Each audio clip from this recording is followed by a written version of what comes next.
toutes et à tous, je suis Amandine Sambissens, cofondatrice de l'association PAZ, Paris Animaux Zoopolis. Donc j'avais préparé un discours à la demande de Grégory Moreau, que je remercie. À travers les politiques mémorielles, notre société choisit ce qu'elle veut retenir et transmettre aux générations futures, et aussi ce qu'elle veut effacer de l'histoire, voire même organiser l'oubli dans la mémoire collective. Aujourd'hui, avec cette première plaque en mémoire aux animaux de guerre, c'est l'oubli de l'histoire des animaux qui recule. Cette plaque permettra de rendre accessible cette page de l'histoire aux générations futures.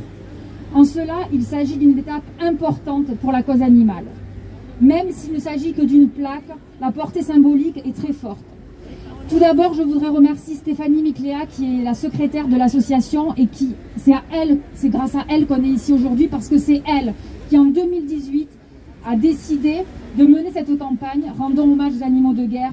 Et grâce à elle, nous avons pu mobiliser les élus et le Conseil de Paris. Donc merci beaucoup Stéphanie. C'est aussi Stéphanie qui a trouvé cette photographie. C'est Stéphanie qui a fait un travail de recherche important, historique, pour trouver les liens entre les animaux de guerre et les lieux parisiens. Et aujourd'hui, on a réussi à trouver une dizaine de lieux, dont ici le 11e arrondissement. Je remercie aussi chaleureusement Serge Barcellini, le président du Souvenir français, qui n'a pas pu être, qu'on a invité aujourd'hui et qui n'a pas pu être présent, mais qui, je crois, est représenté par Monsieur Lefort du Souvenir français du 11e arrondissement. Serge Barcellini nous a apporté son soutien dès le début, en 2018. Immédiatement, il a répondu chaleureusement. Et grâce à son soutien, grâce à notre campagne, le Conseil de Paris a adopté l'édification à l'unanimité d'un monument aux animaux de guerre. Et l'adjointe à la mémoire, Laurence Patrice, a décidé qu'on choisisse le lieu, donc ça sera le 6e arrondissement. Et on espère que ce monument verra le jour dans quelques mois. Je remercie également Grégory Moreau, adjoint à la condition animale, qui a permis de concrétiser notre projet mémoriel que nous portions depuis le mois de juin 2018. Je regrette profondément de n'avoir jamais obtenu de réponse de la part du maire du 11e arrondissement et que notre association n'ait pas été consultée, ni concernant le texte, ni concernant l'emplacement. En effet, vous le savez, les réquisitions de chevaux ont été organisées, planifiées par les institutions françaises. C'est pourquoi nous avions demandé que cette plaque soit sur le mur de la mairie du 11e arrondissement pour montrer le lien qu'il y a avec les institutions. Concernant le texte, notre association avait sollicité la directrice de recherche à l'INRA, Florence Burga, pour écrire le texte. Elle a rédigé un texte d'une très grande justesse qui a été soutenu par le Souvenir français, que nous avions proposé il y a un an au maire du 11e arrondissement sans la moindre réponse. Et je suis profondément triste de cela. Donc je vous lis ce texte auquel nous tenions profondément. Ici, le 3 août 1914, des chevaux furent réquisitionnés. Des millions tombèrent au front.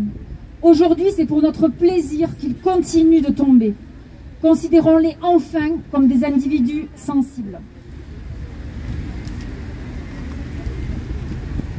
Je tiens à rappeler la volonté des poilus de rendre hommage aux animaux de guerre, à l'image du soldat Henri Deveau, donc, qui avait 19 ans et qui fut volontaire pour l'armée d'Orient, et qui avait écrit « Je me suis retrouvé dans le 84e régiment d'infanterie des Dardanelles et sauvé par un mulet.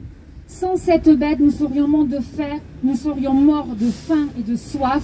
Nous n'aurions pu évacuer nos blessés et même nous aurions été perdus. J'ai alors proposé qu'on érige un monument pour les mulets.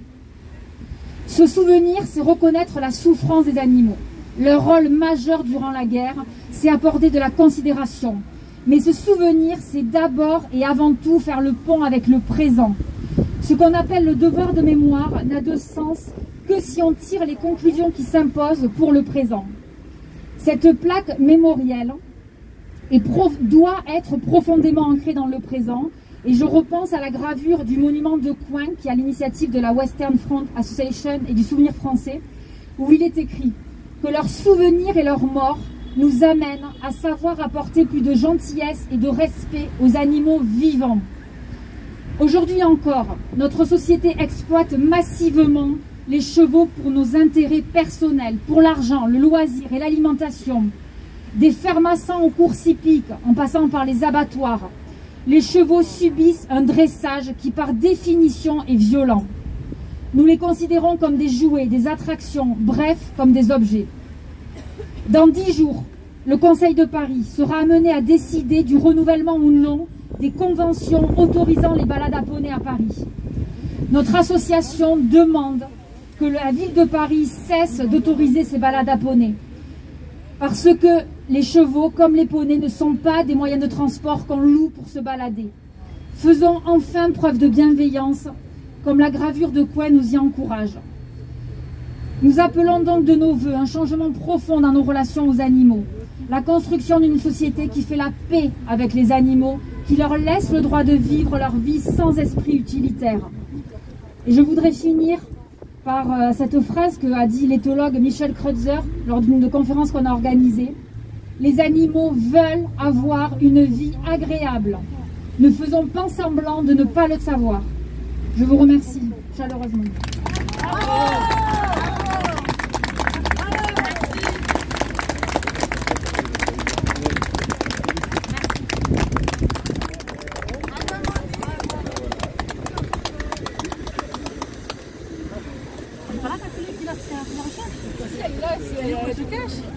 Stéphanie, t'es où? Oui, là, je suis là. Ah.